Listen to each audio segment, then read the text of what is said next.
का पिता है, कौन विष्णु की मां, शंकर का दादा कौन है, हमको दे बता। ये जानने के लिए कृपया सुनिए।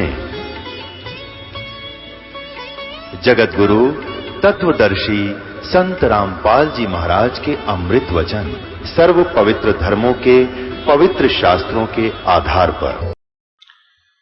उस काल को देखकर अर्जुन आंखों देखा बता रहा है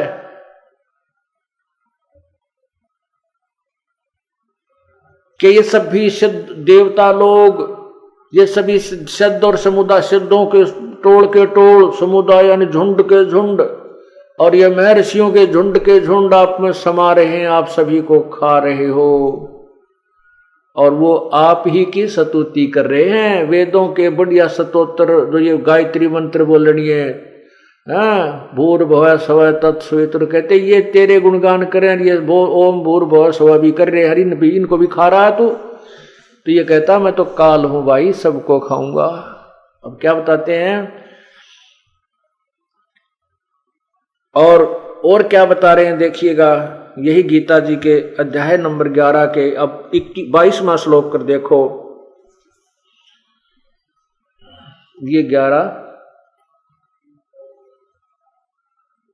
अध्याय 11 और श्लोक ये 22 है, ये 22 है।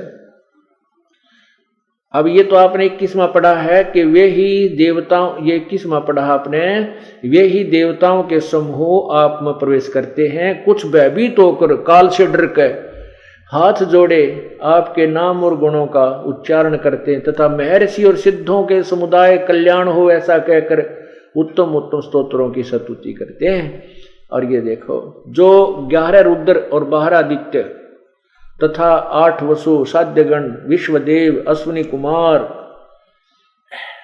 तथा मरुदगण और पितरों के समुदाय तथा गंधर्व, यक्ष, राक्षस और सिद्धों के समुदाय हैं, वे सब ही विस्मित होकर आपको देखते हैं, भयभीत होकर आश्चर्यचकित देख रहे हैं। वे महाभाव, हे महाभाव, आपके बहुत मुख और नेत्र वाले, बहुत हाथ, जांग और पैरों वाले, उदरों वाले, बहुत सी दाढ़ों के कारण अत्यंत विकराल महान रूप को देखकर सब लोग व्याकुल हो रहे हैं, तथा मैं भी व्याकुल हूं। अब अर्जुन जैसा योद्धा भी डर गया उस ऋषि बूंदी शकल को देख करके। अब देखिए 24वां श्लोक इसी का यहां, क्योंकि हे विष्णु, क्योंकि अर्जुन जो है इसको विष्णु कृष्ण मान रहा था। हे विष्णु, आकाश को स्पर्श करने वाला दीप्तिमान, आपके गुणों वर्णों से युक्त तथा फैलाए हुए मुख और प्रकाशमान विशाल नेत्रों से युक्त आपको देखकर भयभीत अंतःकरण वाला मैं डरा हुआ धीरज और शांति नहीं पाता हूं। होय होय होय, अपनात्मा ये काल है। श्री कृष्ण जी के अंदर प्रवेश करके ये काल बोल रहा था गीता जी को, ये ब्रह्म बोल रहा था, अक्षर पुरुष बोल रहा था।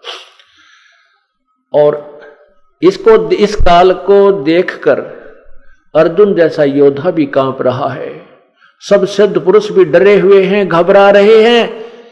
तो वो काल उस परमात्मा के सामने हाथ जोड़कर खड़ा होता है, कबीर परमेश्वर के सामने।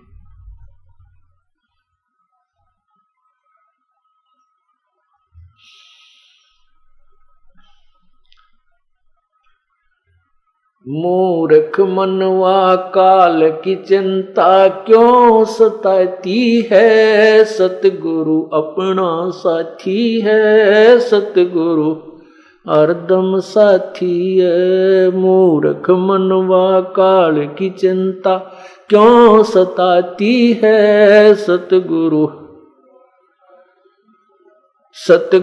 हरदम साथी है। अब उस परमात्मा ने किस किस को जीवित किया, किन किन को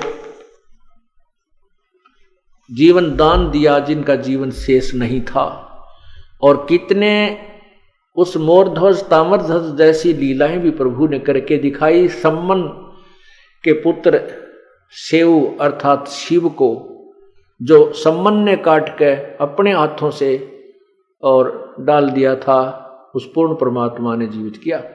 ये तो पैरेलल उसके समानांतर लीला है जो श्री कृष्ण और विष्णु के, आप समझिए।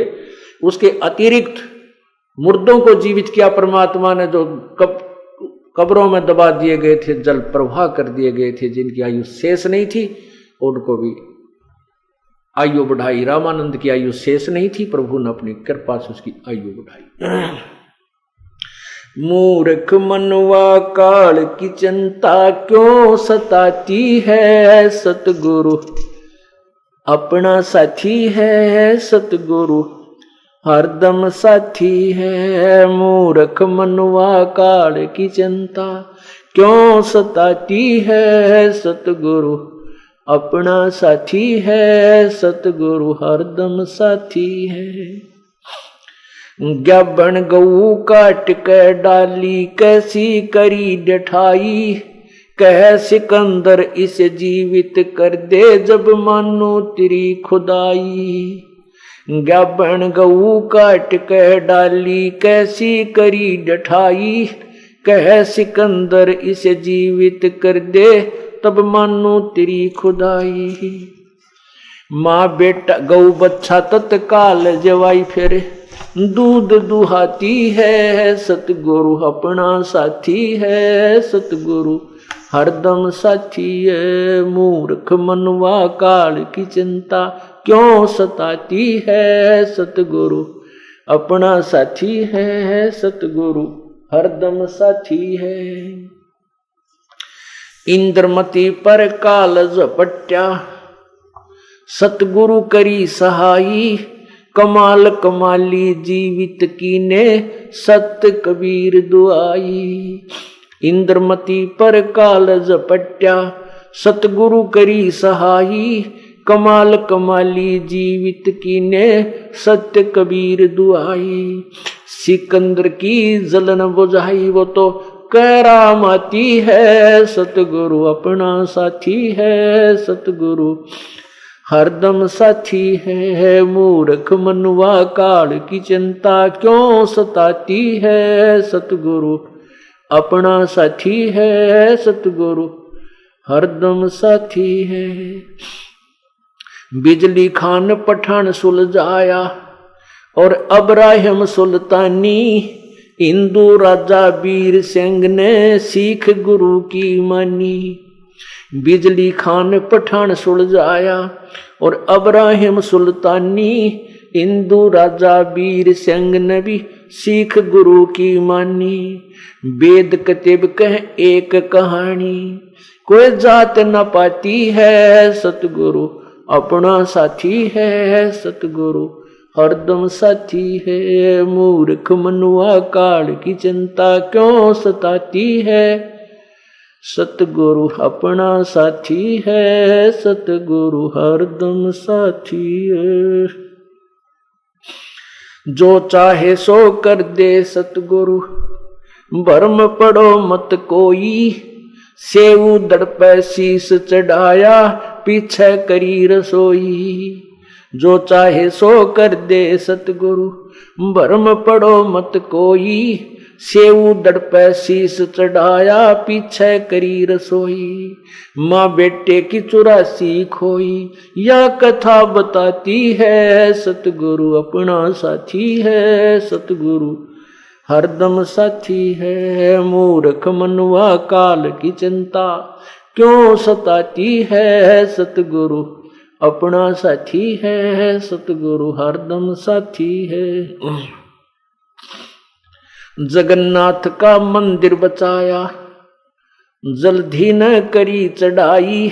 साहेब कबीर के तेज के आगे फीका पड़ गया भाई। जगन्नाथ का मंदिर बचाया, समुद्र ने करी चढ़ाई। साहेब कबीर के तेज के आगे फीका पड़ गया भाई। विपर रूप धर दई दवाई, मेरी नहीं पार बसाती है, सतगुरु अपना साथी है, सतगुरु हरदम साथी है। मूर्ख मनुआ काल की चिंता क्यों सताती है, सतगुरु अपना साथी है, सतगुरु हरदम साथी है। राज दरबार ने राज दरबार में साहेब कबीर ने पग पे डाला पानी, जगन्नाथ के पंडे के पैर किया पड़गी आग बुझानी।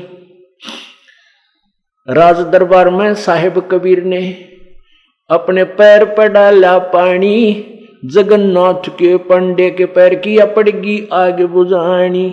दूत भेज के बूझी कहानी, जो की त्यों ही पाती है सतगुरु अपना साथी है। सतगुरु हरदम साथी है, मूर्ख मनुआ काल की चिंता क्यों सताती है। सतगुरु अपना साथी है, सतगुरु हरदम साथी है। उबलते तेल के बर्तन में डाले, बंदी छोड़ कबीर, शेख तकी कह मंत्र से तेल की, इसने ठंडी करी तासीर। उबलते तेल के बर्तन में डाले वह बंदी छोड़ कबीर, शेख तकी कह मंत्र से इसने तेल की ठंडी करी तासीर। डाली उंगली ना सही पीड़, सिकंदर को मूर्छा आ जाती है। सतगुरु अपना साथी है, सतगुरु हरदम साथी है। मूर्ख मनवा काल की चिंता क्यों सताती है। सतगुरु अपना साथी है, सतगुरु हरदम साथी है। साहेब कबीर को काटन चाला, वो शेख तकी जलील, आर पार तलवार निकल जा फिर भी समझा नहीं खलील। साहेब कबीर को काटन चाला, वो शेख तकी जलील, आर पार तलवार निकलगी तो भी समझा नहीं खलील।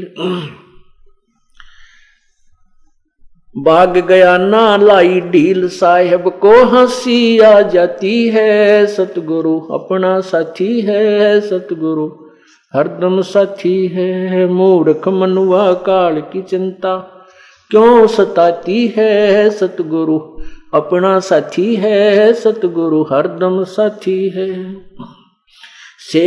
शेख तकी ने जुल्म किए, 52 करी बदमाशी, खुन्नी हाथी आगे डाले व बांध चूड़ अविनाशी। शेख तकी ने जुल्म गुजारे, 52 करी बदमाशी, खुन्नी हाथी आगे डाले व बांध चूड़ अविनाशी। हाथी डर से भाग जासी, दुनिया गुण गाती है। सतगुरु अपना साथी है, सतगुरु हरदम साथी है।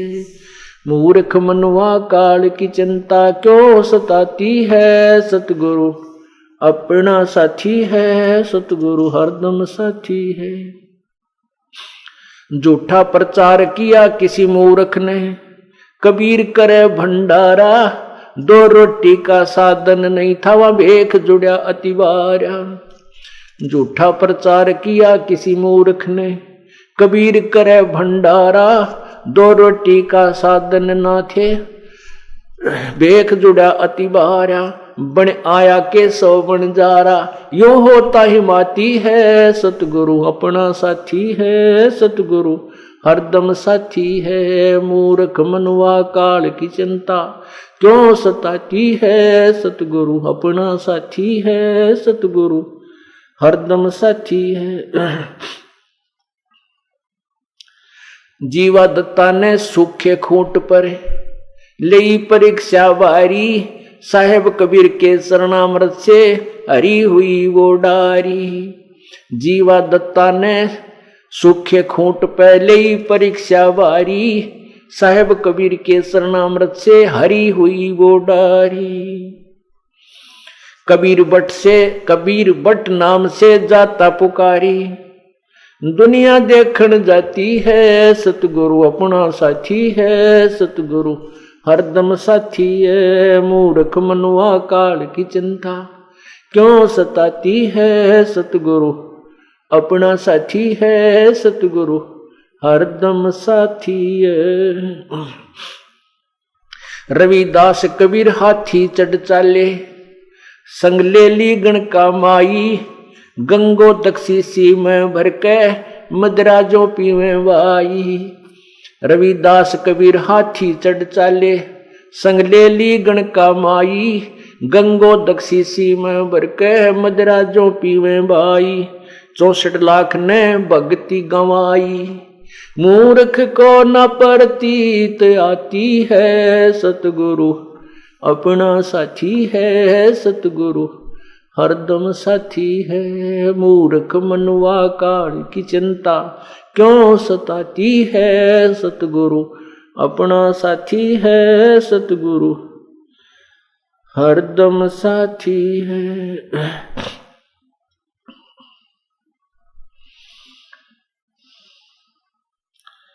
गुरु राम देवानंद जी ने दया करी, प्या राम नाम का प्याला, सतनाम का मंत्र दे के किया ज्ञान उजियाला। स्वामी राम देवानंद जी ने दया करी, प्या राम नाम का प्याला, सतनाम का मंत्र दे के किया ज्ञान उजियाला। चरना के मारे रामपाला, अब भक्ति मन बाती है, सतगुरु अपना साथी है, सतगुरु हरदम साथी है। मूर्ख मनवा काल की चिंता क्यों सताती है, सतगुरु अपना साथी है, सतगुरु हरदम साथी है। सत साही पुण्यात्माओं,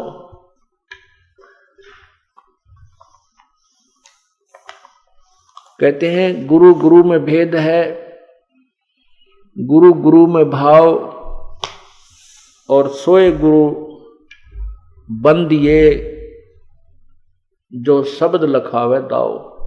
गुरु प्रत्येक को गुरु कहा जाता है जो कोई भी दिशा दर्शन दिग्दर्शन कराता है, लेकिन उन गुरुओं में अंतर होता है।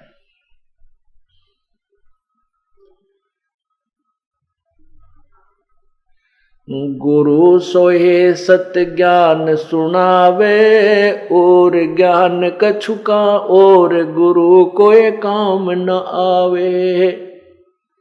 गुरु सोहे तत्व ज्ञान सुनावे, और गुरु कुछ काम न आवे। कि जिस प्रकार गुरु तो बहुत से होते हैं, उनको भी गुरु कहा जाता था, उनको महर्षि भी कहा जाता था, जिनको ना वेदों का ज्ञान, ना अपने सदग्रंथों का ज्ञान, ना कोई भक्ति विधि का ज्ञान था उनको। अभी आपने सुना, ज्ञापन गऊ काट कर डाली, कैसी क्रीड ठाई, और कैसे सिकंदर इसे जीवित कर दो, जब जान मानो तेरी खुदाई। परमात्मा कबीर परमेश्वर तत्व ज्ञान समझाया करते थे। हिंदू और मुसलमानों के उन नकली दर्शकों को, गुरुओं को कहा करते थे कि तुम शास्त्र विधि को त्याग कर मनमानी पूजाएं समाज को दे रहे हो, जिस कारण से तुम समाज का अपकार कर रहे हो, उपकार नहीं कर रहे हो। इन बातों से वह क्षुब्ध होकर के और प्रभु के शत्रु बन गए कि ये हमारी इंसल्ट कर रहा है, हमारी बेइज्जती कर रहा है। इसी के परिणाम स्वरूप एक बार सिकंदर लोधी राजा, जो दिल्ली के बादशाह थे, भारतवर्ष के जो सम्राट थे, उसके अंतर्गत अन्य छोटे राजा लोग आया करते थे। तो काशी का नवाब वीर सिंह बघेल, वो काशी के नरेश थे, जो दिल्ली के बादशाह के अंतर्गत आते थे। उनके शासन के वो उनके जो है अंतर्गत थे, छोटे राजा थे। सिकंदर लोधी वहां चले गए थे। साथ में एक शेख तकी नाम का उनका धार्मिक गुरु था, जो कि भारतवर्ष के जितने भी मुसलमान भाई थे उन सब का वो मुखिया था, वो मुख्य पीर था, और वही राजा के साथ रहा करता था। राजा उसके संकेत से ही सर्व कार्य किया करता था, क्योंकि धार्मिक लोग होते थे सभी, और वो गुरुओं के ऊपर पूर्ण विश्वास करते थे, अंधविश्वास करते थे, और जो भी शेख तकी अपनी जनता को, अपने अनुयायियों को कह देता था वो फाइनल होती थी। राजा भी, इसलिए राजा भी विवश था उस पीर के को साथ रखकर उसकी हर आज्ञा का पालन करने में। परमात्मा कबीर जी के जो शत्रु हुए थे वो अज्ञानी गुरु, पीर, काजी, मुल्ला, उन्होंने सिकंदर लोधी के सामने उल्टी सुल्टी झूठी कथाएं सुनाकर परमात्मा कबीर जी की जो है शिकायत की, कंप्लेंट कर दी। क्या क्या बताया कि वो मुसलमान धर्म को गलत बताता है, हमारी कुरान को गलत बताता है, हमारे हजरत मोहम्मद को नबी नहीं मानता है, और वो अपने आप को खुदा कहता है, भगवान कहता है, हमारी बेइज्जती करता है, नाक में दम कर रखा है, वो बदमाश व्यक्ति है, पता नहीं क्या क्या झूठ बोल दी। अब सिकंदर लोधी भगवान से डरने वाला था, उसने सोचा भी ऐसी कोई बात चर्चा चली है, इनके काबू में नहीं आ रहा ना, तो ये गढ़ने दो। उसने देखो बुद्धिमान लोग होते हैं राजा, और भगवान से डरने वाले भी होते थे। उस सिकंदर लोधी ने विचार किया कि यदि ये छोटा मोटा व्यक्ति होता तो ये इतने जो पीर और काजी ने इसकी साथ वैसे सामत अड़ा देते, कोई न कोई बात अवश्य है। सिकंदर लोधी को भी थोड़ा डर है, भगवान से डरने वाला था। उसने सोचा कि पहले परीक्षा लेता हूं, यदि वह परीक्षा में सफल हो गया तो फिर मैं पाप का भागी नहीं बनूंगा। इस दृष्टिकोण से सिकंदर लोधी ने कहा कि जाओ उसको बुला कर लाओ, पकड़ के लाओ। 10 सिपाही भेजे शेख तकी ने कि जाओ उस एक बालक, एक व्यक्ति को पकड़ने के लिए 10 सिपाही गए, और साथ में उनके माता पिता को भी पकड़ ले। अब सिकंदर लोधी ने कहा कि तू अपने आप को अल्लाह कहता है, खुदा कहता है, अपने आप को नबी मानता है, अवतार मानता है, तो हमारे हजरत मोहम्मद नबी ने एक गाय को मारकर जीवित किया था। हजरत मोहम्मद जी ने एक गाय को शब्द यानी वचन से मारा था, और वचन से ही जीवित कर दिया था। इतनी उनमें शक्ति थी। गरीबदास साहिब जी ने लिखा है कि मारी गऊ शब्द के तीरम, ऐसे होते मोहम्मद पीरम, और शब्द फेर जवाई, गोसत नहीं खाया, हंसा राख्या गोसत नहीं खाया भाई। ऐसे पीर मोहम्मद भाई कि तुम नकल तो करते हो हजरत मोहम्मद जी की। गरीबदास साहिब ने कबीर परमेश्वर की महिमा से परिचित होने के बाद बताया, उनके ज्ञान को सुनकर, कि मारी गऊ शब्द के तीरम, सब वचन रूपी तीर से, वचन से गाय को मारा था हजरत मोहम्मद जी ने, और शब्द फेर जवाई, वह शब्द से जीवित की थी, और उस महापुरुष ने उसका मांस नहीं खाया, वो गाय को जीवित कर दिया था, उसका जीवन रक्षा की थी। और तुम गाय को मारते हो और खाते हो, उसको कलमा पढ़कर पवित्र मानकर मांस खाते हो, ये तुम्हारी अपनी दंत कथा है। तो इस दृष्टिकोण से सिकंदर लोधी ने कहा कि हमारे हजरत मोहम्मद नबी थे, उन्होंने गाय को जीवित कर दिया था मार के शब्द से, तो आप जीवित करके दिखाओ, तब मैं तेरी प्रभुता को मानूंगा। ज्ञापन कऊ, वो गाय जो थी गर्भवती थी, और 8वां 7वां महीना लगा हुआ था उसको, अभी ब्याने में थोड़ा सा समय था, वह गाय काट दी, पेट के बल से बीच में तलवार मार कर 4 टुकड़े हो गए, मां बेटेंगे, बच्चा था गर्भ में। तब परमात्मा ने कहा कि,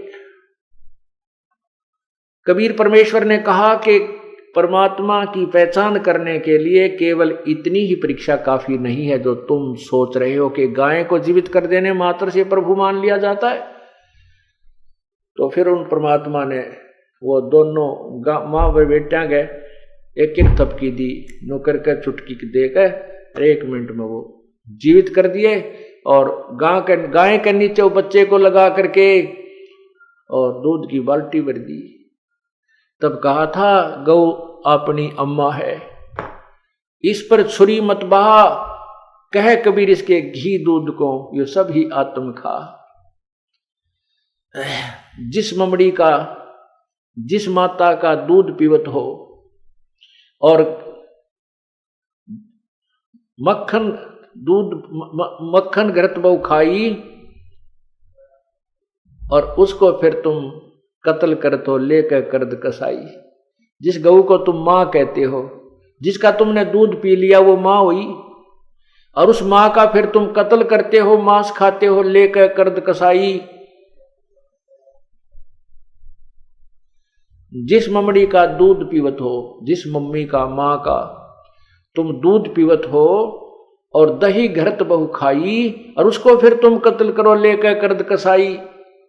अब उस टाइम कौन बोल रहा है? सबकी घिघी बंदरी, क्योंकि सामने गाय बच्चा जीवित करके मालिक ने दूध की बाल्टी ठोक रखी और सिकंदर लोधी भी कांपने लग गया। फिर परमात्मा खड़े हुए, हम ये लखला हैं कुतुब गोस और पीर, गरीबदास खालिक दनी हमरा नाम कबीर।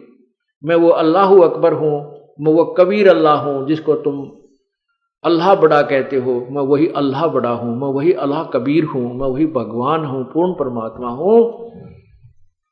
फिर उस समय तो सारे सिकंदर लोधी मान गया, चर्चा करण की और गोष्ठी, और उसमें ना नुकर करण का कोई समय नहीं था उसके पास। और परमात्मा इतना सुंदर तेजों में और लंबा शरीर आकाश से मिला हुआ दिखाई दिया। तब सिकंदर लोधी ने चरणों में प्रणाम किया और परमात्मा को पालकी में बैठाकर, साथ में उनके माता पिता को अलग अलग पालकियों में बैठा करके और उनके आदर सत्कार के साथ बैंड बाजे बजा के उनकी झोपड़ी तक छोड़ कर आए। बोलो सतगुरुदेव की जय। अब उसके पश्चात क्या होता है? अब कहते हैं ना, पावेगा अपना किया रे, भोगेगा अपना किया रे। जैसे कर्म करेगा वो फल तो तुझे मिलेगा ही मिलेगा। कब तक मिलेगा? जब तक आप पूर्ण परमात्मा कबीर परमेश्वर की शरण में नहीं आते। जैसा भी आपने सुना था कि मासा घटे ना तिल बधे, विद ना लिखे जो लेख, और सच्चा सतगुर मेट कर ऊपर मारा मेख। तो सिकंदर लोधी प्रभावित बहुत हुआ, लेकिन ये नकली गुरु, नकली पीर, ये डुप्लीकेट महर्षि, ये हमेशा इस जनता के शत्रु रहे हैं। और ये भोली जनता इन पर बहुत विश्वास किया करती रही है कि ये जो कह रहे हैं सही है। जब वहां परमात्मा ने सबके समक्ष गाय को जीवित कर दिया, बच्चे को भी जीवित कर दिया, दूध की बाल्टी भर दी और दूध पिया गट गट, औरों को भी पिलाया, तो उसको सिकंदर लोधी भी प्रभावित हुआ।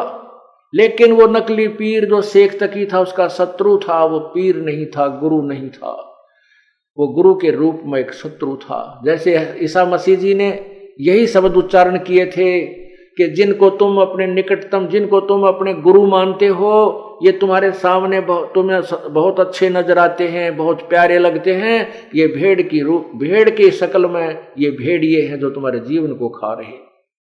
इन्हीं बातों से दुखी होते होकर के उन गुरु लोगों ने, उसमें अशिक्षित समाज था, और भ्रमित कर दिया और उस पुण्यात्मा को क्रश करवा डाला। आज वही स्थिति इस दास के साथ चल रही है, लेकिन अब समाज शिक्षित है और हिंदुस्तान स्वतंत्र है। इन लोगों की वो दाल नहीं चल पाई और नहीं गल पाई और ना ही गलेगी। अगर आज से 50-100 साल पहले शुरू होती है ये मार्ग, तो इस दास का हफ्ते पहले पता नहीं टुकड़े कहाँ मिलते, राख बन जाती। परमात्मा ने ऐसे समय में शुरू करना था, सुनियोजित था प्रभु का कि ये समय आ गया है, समाज शिक्षित है, ज्ञान और शास्त्र हमारे साथ हैं, इसलिए भ्रमित करने वालों का दाव नहीं लग पाया। हालांकि इन्होंने तो अपने तरफ से पूरा काम कर दिया था कि ऐसा काम कर दो, झूठा केस बनवा दिया, जबकि हमारे आश्रम पे आक्रमण हुआ करो था, मैं उनको तो इनाम दे दिया।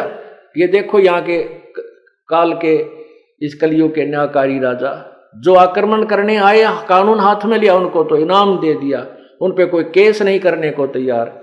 और निर्दोष जो अपने आश्रम में बैठे थे चुपचाप उनके ऊपर आक्रमण किया। और ना जाने किन कारणों से उन्हें अपने आप उनको गोलियों से, पुलिस की गोलियों से घायल हुए हैं। और अब स्पष्ट हो गया है उस CPCFSL रिपोर्ट से, मधुबन की लैब ने स्पष्ट कर दिया कि आश्रम की गोलियों से वो व्यक्ति नहीं मरा।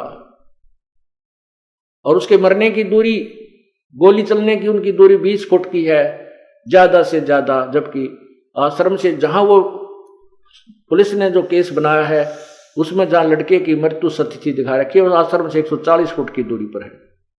और भी बहुत से कारण हैं। इस दास के बंदूक लगा रखी थी जो हमारा सेवक वहां पर था भी नहीं, मधुबन अपनी कोई ट्रेनिंग पे गया हुआ था, वो बंदूक प्रयोग ही नहीं की किसी ने, वो चली ही नहीं थी, वो मेरा लगा दी झूठी कि बंदूक लिए बांध खड़ा था बंदूक। ऐसे नकली ड्रामे बनाए इन लोगों ने। रिपोर्ट में आया कि वो बंदूक से गोली कभी चली नहीं। हम टेक्निकल रूप से बता नहीं सकते कब चली, अर्थात इस कांड के दौरान यह बंदूक चली ही नहीं है। परमात्मा ने चारों तरफ से उनको फिट्टे मुंह कर दिया। कहते सांच को आंच नहीं होती। तो उस समय उन गुरुओं की बहुत चला करती थी, भोली भाली जनता थी। उन पाप आत्माओं को ये अच्छे मनुष्य, अच्छे व्यक्ति मानते थे। राजा लोग भी उनको अच्छे मानते थे। अब हमारे ऊपर झूठा केस बनाकर इन्होंने जेल में भी डाल दिया, सारे काम कर दिए। लेकिन अब हमारा जो का तो वो जितने भी बच्चे थे वो ऐसे तोते की तरह पढ़ा रखे थे, तत्व ज्ञान से परिचित थे। आज और बढ़कर आ रहे हैं, हजारों की संख्या में और नाम ले लिया और ज्यादा जुड़ गए। इसलिए अब ये मार खाने वाला समय नहीं है, पहले ऐसा हुआ करता था, हो जाता था। अब उन लोगों ने क्या कहा, उस शेख तकी ने सिकंदर लोधी से कहा कि ये जादूगर है, जादूगर, इसने ये जंतर मंतर जानता है और गाय को जीवित कर दिया। ये कोई अल्लाह, ये कोई नबी नहीं माना जा सकता। और देखो अब राजा भी भोले भाले होया करते, मान गए भाई ठीक है, 20-30 और गवाह बना लिए उसने। अगियोता जी ऐसे जंतर मंतर ऐसे होते रहते हैं, ये तो ऐसा था वैसे कर दिया, ये कुछ नहीं है, पाखंडी है, डोंगी है, ये तो जादूगर भी दिखा देते हैं, ऐसे अपना सिर को काट कर भिन्न भिन्न करके फिर जोड़ देते हैं। अब राजा ने सोचा भाई ऐसा भी होगा, चलो ठीक है जो भी है। कुछ दिनों के बाद, कुछ वर्षों के उपरांत सिकंदर लोधी के किए हुए कर्म, प्रारब्ध का जो कर्म था, जो पाप कर्म था, उदय हो गया। उस पाप कर्म के उदय होने से सिकंदर लोधी को एक जलन का रोग हो गया। वो जलन का रोग कैसा होता है कि जैसे किसी का अग्नि पर हाथ पैर रखा जाए और उसमें जितनी भयंकर पीड़ा होती है, ऐसा पूरे शरीर में दर्द पीड़ा होती है, लेकिन कहीं से जला हुआ नजर नहीं आता, पीड़ा उतनी ही होती रहती है। सिकंदर लोधी को बहुत भयंकर पीड़ा होने लगी, जलन का रोग कहा गया। अब उसके ट्रीटमेंट के लिए वैद्य बुलाए, एक से एक उत्तम वैद्य, जहां भी राजा को किसी ने बताया उसी को बुलाया, मुंह मांगा इनाम दिया, साथ में पैसे भी उसको जो मांगता था वो दिए, लेकिन सभी असफल रहे। फिर आध्यात्मिक तरीका अपनाया, अपने पीर शेख तकी से भी जंतर मंतर करवाए, और भी किसी ने कहीं कोई सिद्ध, कोई तावीज बांधने वाला, कोई ये तांत्रिक विद्या जानने वाला, सभी बुला डाले, सबसे अपना आध्यात्मिक उपचार भी करवाया, लेकिन सभी व्यर्थ रहे। अंत में ये ज्योतिषी और ये जो बड़े बड़े सिद्ध लोग थे उनके पास उनको बुलाया गया। उन्होंने बताया कि श्री राजा, ये आपके प्रारब्ध में लिखा हुआ है, आपके प्रारब्ध में लिखा हुआ कष्ट है, इसको किसी भी उपचार से, किसी भी आध्यात्मिक क्रिया से, किसी भी नाम जाप से नहीं समाप्त किया जा सकता। ये 3 ताप के अंतर्गत आता है। उस समय सिकंदर लोधी की स्थिति हो गई थी कि अब तो ये मृत्यु के साथ ही तेरी पीड़ा समाप्त होगी। ये मान चुका था। एक दिन परमात्मा की प्रेरणा हुई, किसी व्यक्ति ने जाकर के एक राज दरबारी को बताया, एक अधिकारी को ये बात बताई कि ऐसे ऐसे बनारस के अंदर एक बहुत बड़े महात्मा है, उनका कबीर नाम है, और वो ऐसे महान आत्मा हैं कि वो जो चाहें सो कर सकते हैं। उनकी कृपा हो जाए तो इस आपके राजा की पीड़ा को वो पल में समाप्त कर सकते हैं। अब उस अधिकारी ने राजा के सामने कहा, राजा ने कहा भी जो भी है जैसा भी है, अब ये ट्रीटमेंट करवाना है। तो उनका ये फैसला, उसमें राजा का कुछ बनारस में जाने का, काशी जाने का भी प्रोग्राम बना हुआ था। तो राजा ने कहा कि बहुत अच्छा हो गया है, हम उधर जा ही रहे हैं और वहां भी उस संत से भी हम ये अपना ट्रीटमेंट करवा लेंगे, जो भी जैसा आध्यात्मिक है, जैसा भी कोई वैद्य है। तो राजा वहां से चल दिया। वीर सिंह बघेल वहां के जो नरेश थे, काशी नरेश को संदेशा भिजवा दिया गया कि राजा आ रहे हैं, सम्राट आ रहे हैं दिल्ली के। जैसे आजकल मंत्रीगण, मुख्यमंत्री जी आते हैं किसी शहर में, तो वहां का रेस्ट हाउस बुक करा दिया जाता है। रेस्ट हाउस, राज दरबार, राजभवन बोलते हैं इसको। तो उस राजभवन रेस्ट हाउस में वीर सिंह बघेल राजा ने पूरी व्यवस्था सम्राट के लिए कर दी, ठहरने की, खाने पीने की व्यवस्था बनवा दी। अब जो ही वो सिकंदर लोधी वहां पहुंचा, वीर सिंह बघेल ने खाने के लिए बहुत सुंदर सुंदर आइटम, काजू, किशमिश, सेब, संतरे, केले, दूध के गिलास सब जगह मेज के ऊपर जो ना सजा दिए, और कहा, राजन जलपान कीजिए, आप यात्रा से चलकर आए हो, थक गए होगे। तब भी सिकंदर लोधी ने कहा कि वीर सिंह, मैं धन्यवाद करता हूं आपकी मेहमानी का, आपकी मेजबानी का, आपके आदर सत्कार का मैं धन्यवाद करता हूं, लेकिन मैं खा कुछ नहीं सकता, मुझसे कुछ नहीं खाया जा सकता, मैं तो अंतिम श्वास गिन रहा हूं। देखो मेरा शरीर कितना पतला दुबला बन गया है। तब उसने पूछा, क्या बात है राजन? बादशाह ने बताया कि मेरे एक बहुत भयंकर पीड़ा है और इसका कहीं पर भी कोई ट्रीटमेंट नहीं हो पा रहा, ना कोई आध्यात्मिक, ना कोई वैदिक तरीके से कोई भी नहीं कर पा रहे हैं, आयुर्वेद से भी नहीं हो रहा है, किसी प्रकार से नहीं। तो सिकंदर लोधी ने कहा कि वीर सिंह, आप जानते होंगे यहां कोई कबीर नाम का संत रहता है। अब राजा की इतनी बुद्धि कमजोर होती है, उसको तो जब वो मिले थे उनको, उस समय वो बात भी याद ना रही, कोई गाय जीवित करी फिर कौन था, इतना समय नहीं, वो घबरा गया, उनको फटाफट वहां से भेज दिया आदर सत्कार के साथ कि तो सिद्ध पुरुष है, कहीं तुझे गड़बड़ ना कर दे, शराब स्वरूप ना दे दे।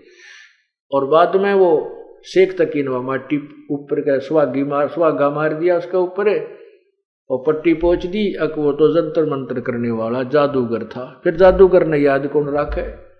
तब उसने सिकंदर लोधी ने जब ये बात कही कि आपके यहाँ कोई कबीर नामक कोई संत है, आप जानते होगे, अगर वो उसको कृपया बुला कर लाओ।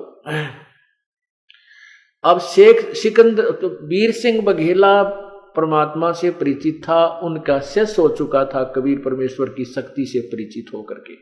जो काशी नरेश था वीर सिंह बघेल, वो कबीर जी का शिष्य था और परमात्मा की शक्ति से पूर्ण परिचित था कि ये पूर्ण परमात्माएं हैं और सारी सृष्टि के मालिक हैं, लोग इन्हें पहचानने में गलती कर रहे हैं।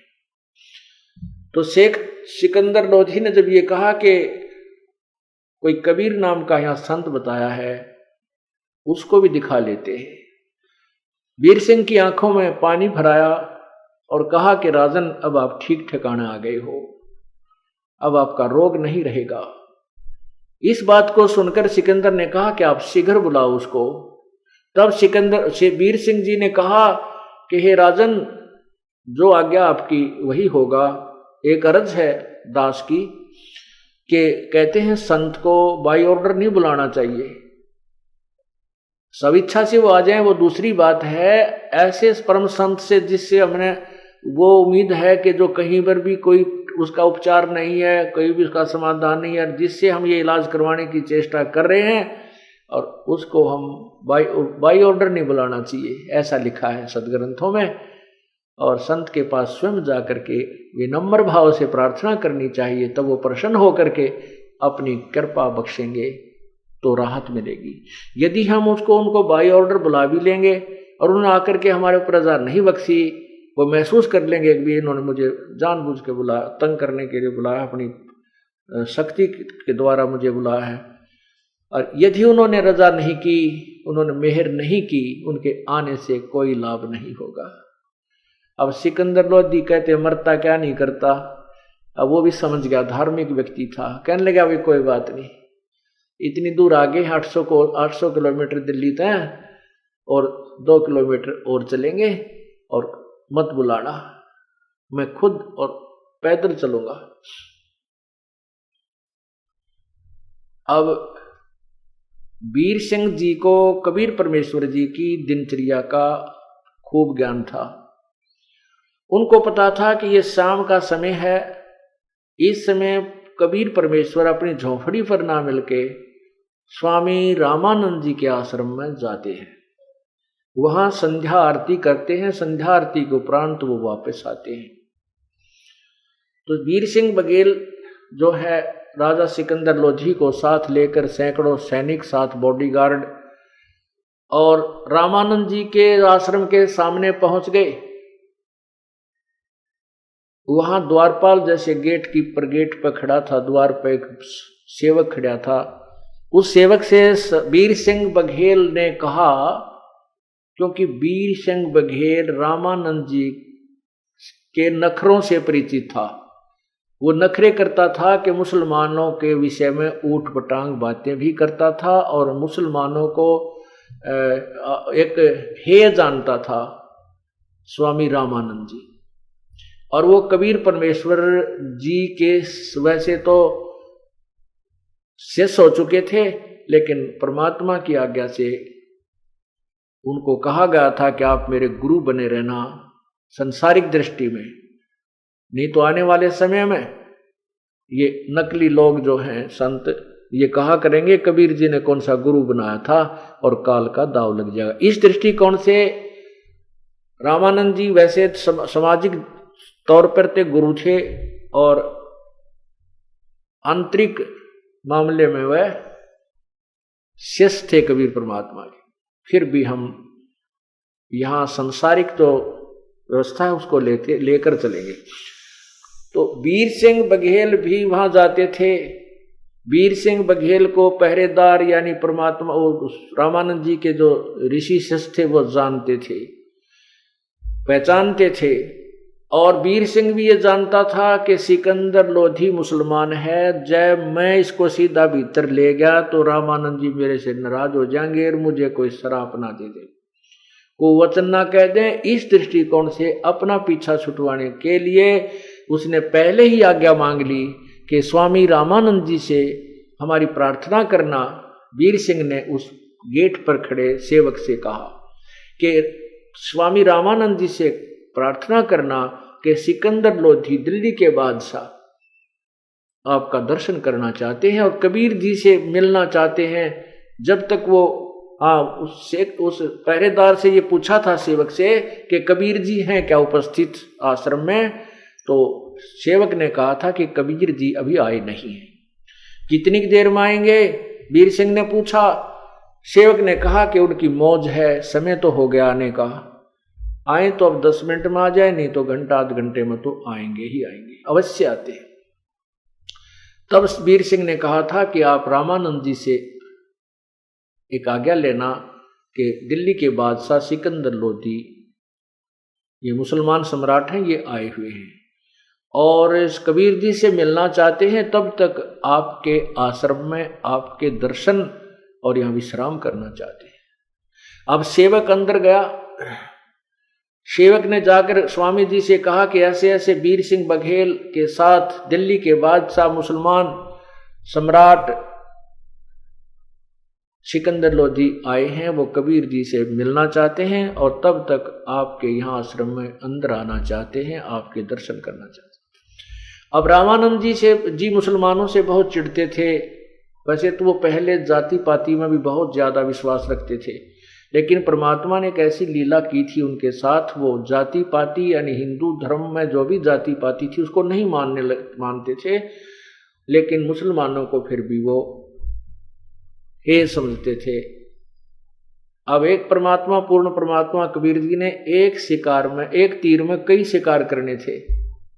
रामानंद जी का भी भ्रम तोड़ना था और सिकंदर लोधी का भी वह आकड़ काटनी थी। अब सिकंदर लोधी के विषय में रामानंद जी ने सुना।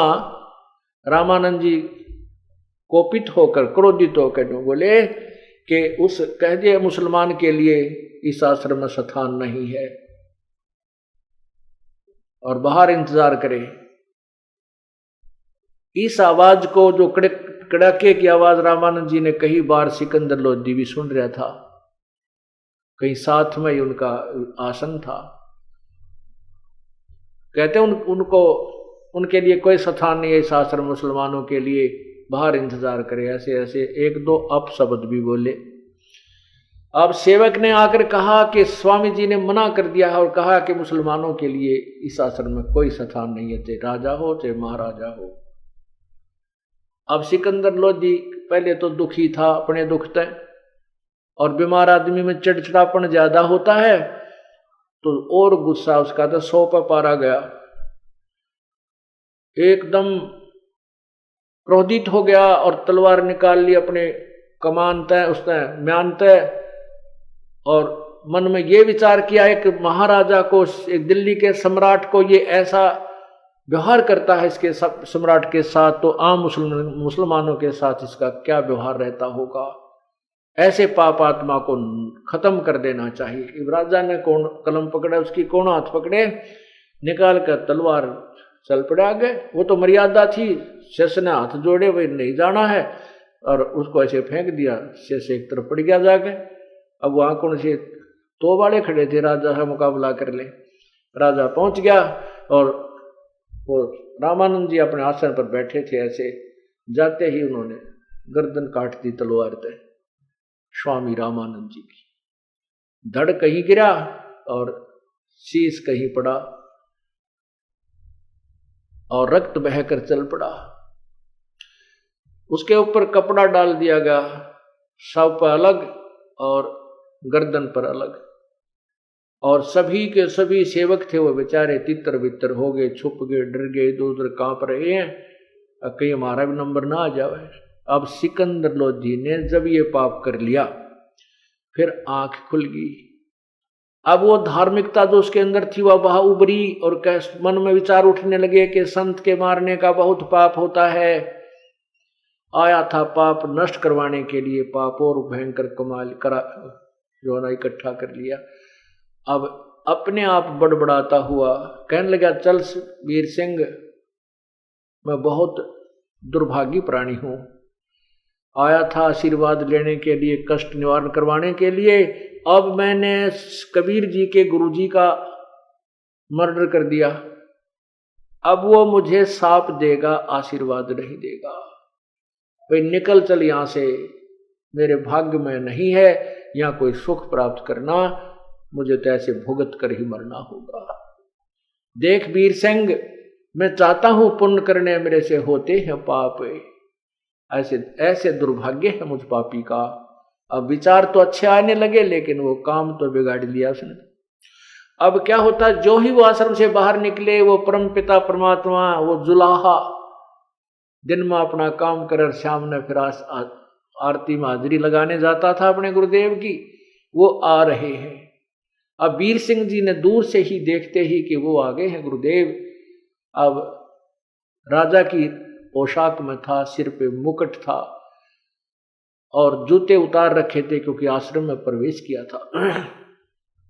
उस मुकुट समेत आओ देखा ना ताव देखा, जमीन के ऊपर लेट कर वीरदेव सिंह बघेल ने प्रणाम किया, दंडवत प्रणाम किया कबीर परमेश्वर को। अब उधर से राजा भी बहुत डरा हुआ था, बहुत घबराया हुआ था कि मैंने ऐसा पाप कर दिया और ये बड़े सिद्ध पुरुष बताए जाते हैं कबीर जी, और यदि मैं प्रणाम नहीं करूंगा तो मैं और पहले अपराध कर बैठा हूं, प्रणाम करने से ही ये तेरे पे रहम करेंगे। तो दंडवत प्रणाम सास उस सम्राट ने भी किया। अब पुण्यात्माओं, यही वो कहानी है परमात्मा कैसे खेल खेलते हैं। पुण्यात्मा कहते हैं आदिनी के पास है वो पूर्ण ब्रह्म दयाल, हे मान बढ़ाई मारियो हो बेअदबी सिर काल। यदि ये सारी लीला ना होती, अगर यदि सिकंदर लोधी ने रामानंद जी की हत्या ना की होती तो वो प्रणाम नहीं करता, दंडवत प्रणाम नहीं करता परमात्मा को, क्योंकि वो राजा था, ना उसने उपदेश ले रखा था। और फिर मुसलमान और हिंदू को हम बहुत ही अंतर मानते थे। ये भी था कि मुसलमान हिंदू पीर के सामने प्रणाम कर, इस तरह की कई अड़चने हो जाती, और वो होती तो परमात्मा उनको शुभ आशीर्वाद नहीं देते। सिकंदर लोधी सिकंदर लोधी का वो 3 ताप नष्ट नहीं होता। एक तीर से कै शिकार किए परमात्मा ने, कितने शिकार किए। अब सिकंदर लोधी घबरा गया, डर गया, उसने दंडवत प्रणाम किया। अब दंडवत प्रणाम करने से परमात्मा ने जो रजा बख्शनी थी वो नियम पूरे हो गए सारे, और आशीर्वाद दिया, दोनों के सिर पे हाथ रखा, कहा उठो। ये 2 नरेश इस कैसे आज दास के पास आना हुआ, 2 नरेश राजाओं का।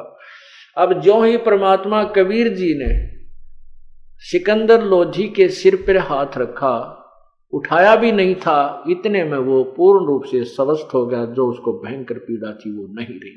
बोलो सतगुरुदेव की। बंदी छोड़ कबीर परमेश्वर जी की जय।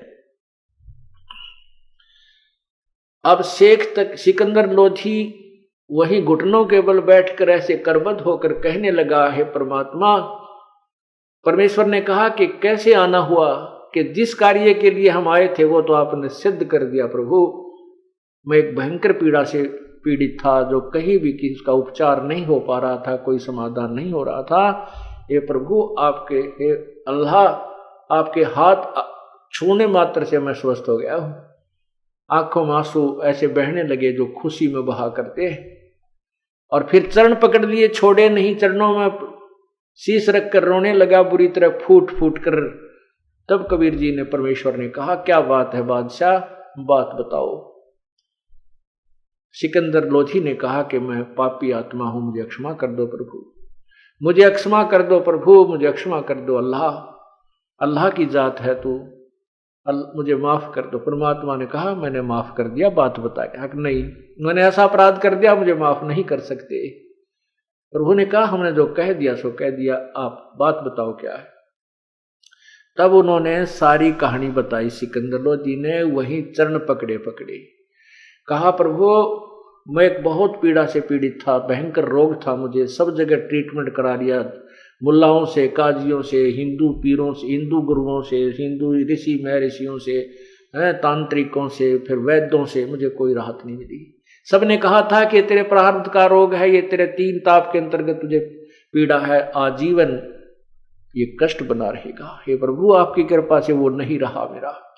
अब मैंने एक और जुल्म कर दिया, मैं अब इस रोग से पीड़ित था, मेरा चिड़चिड़ा स्वभाव हो गया था, और ऐसे ऐसे हमने स्वामी रामानंद जी से आश्रम में प्रवेश करने की आज्ञा मांगी थी। उन्होंने मुझे अपशब्द कह दिए कि मैं मुसलमानों को देख कर दर्शन भी नहीं करना चाहता, ये मलेच्छ होते हैं, इनको आश्रम आने की अनुमति नहीं दी जा सकती, ये नहीं आएंगे।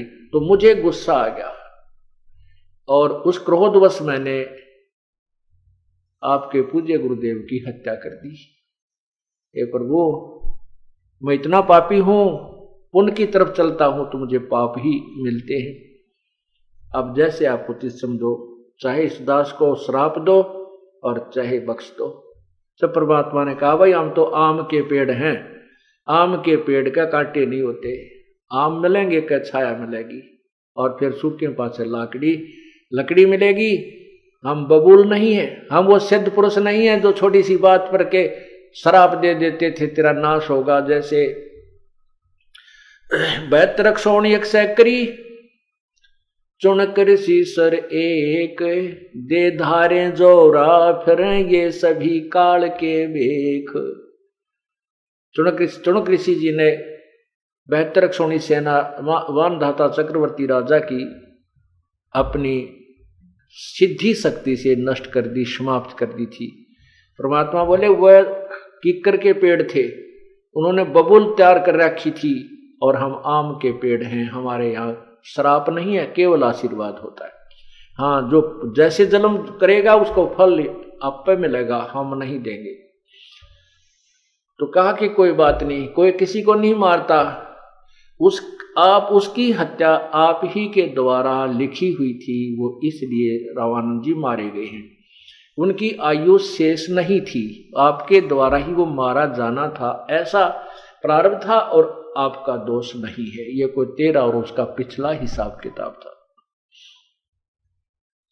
और कहा कोई बात नहीं, एक काम कर, आप ऐसे मत जाना, उनका अंतिम संस्कार करवा के जाना, नहीं तो दुनिया तुम्हें थूकेगी। तब सिकंदर लोधी खड़ा हुआ, कबीर जी आगे आगे चल पड़े, परमेश्वर दोनों नरेश पीछे पीछे चलते हैं। और सिकंदर लोधी वीर सिंह की तरफ देखकर कहता है, बोला कि वीर सिंह ये तो सचमुच अल्लाह है। देखो मैंने इनके गुरुदेव की हत्या कर दी, इनके मन में भी नो को नहीं मेरे प्रति जरा सा भी कोई कोप नहीं किया। ये तो सचमुच भाई महान संत हैं, परम शक्ति हैं।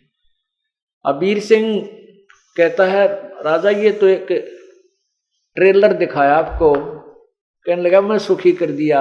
अरे मेरी इसी ऐसी भयंकर बीमारी थी, कहीं आराम नहीं हो रहा था, और इनकी कृपा से हाथ लाते मैं स्वस्थ हो गया भाई, गदगद हो गया।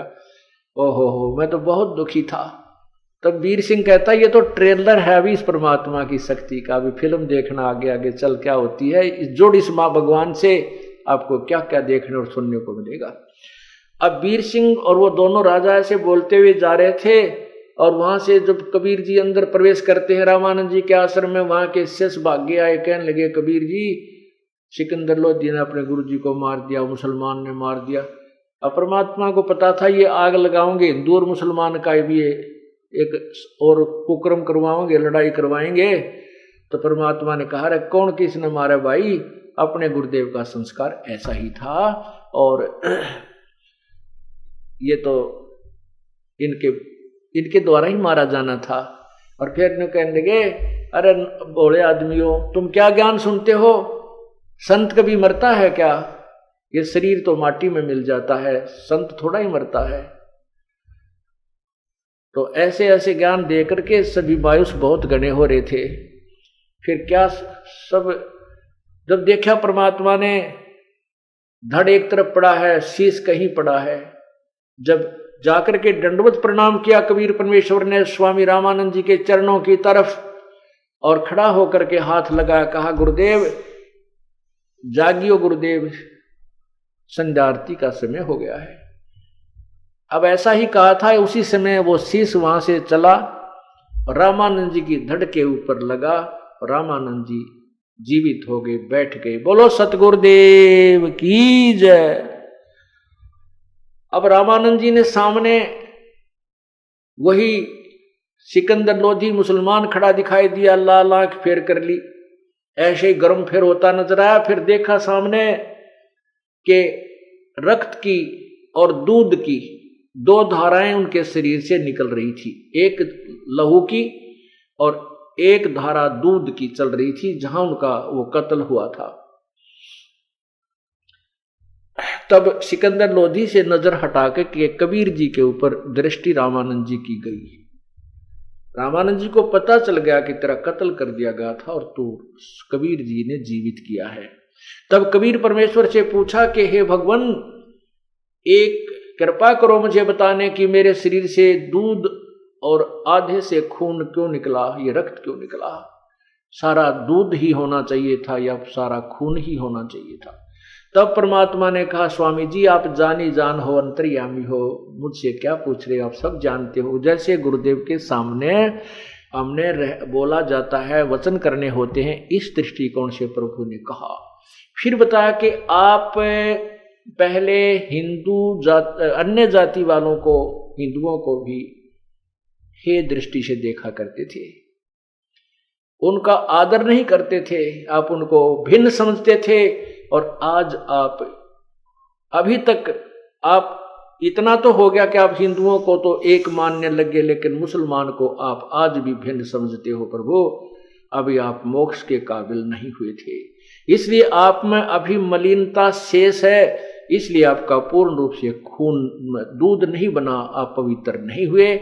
हिंदू और मुसलमान एक पिता की संतान हैं, भिन्न भिन्न नहीं है। रामानंद जी एकदम शर्मिंदा बहुत हुए, चरणों बहुत ही, और उस सिकंदर लोधी को खड़ा होकर के और सीने से लगा लिया, कहा बेटा मेरे से भूल हो गई, मैं सचमुच मंदबुद्धि का व्यक्ति हूं, मैं अभी भी हिंदू और मुसलमान को दो मानता था। और उसी समय कबीर परमेश्वर के भी चरणों को छुआ। प्रभु ने कहा कि नहीं, आप मेरे गुरु हो, ऐसा ना करो। तब उसके बाद श्रावानंद जी ने कहा कि आज के बाद हिंदू और मुसलमान मेरे अपने ही बच्चे होंगे, मेरे अपने भाई बहन हैं, मैं कभी नफरत नहीं करूंगा। बोलो सतगुरुदेव की। इस प्रकार उस परम पिता ने एक ही तीर से कई शिकार किए। तब सिकंदर लोधी ने कहा, विचार सोचा अपने मन में कि क्यों ना ऐसे महापुरुष को मैं दिल्ली ले चलूं और वहां के लोग इनके विचारों को, इनकी शक्ति को सुनकर ये आपस का झगड़ा मिट जाएगा, हिंदू और मुसलमान का ये खाई खत्म हो जाएगी, ये दीवार ढह जाएगी ऐसे महापुरुष के ऐसे विचार सुनकर। इस दृष्टिकोण से परमात्मा से प्रार्थना दिल्ली चलने के लिए की। बोलो सतगुरुदेव की जय। शेष सत्संग शाम को सुनाएंगे।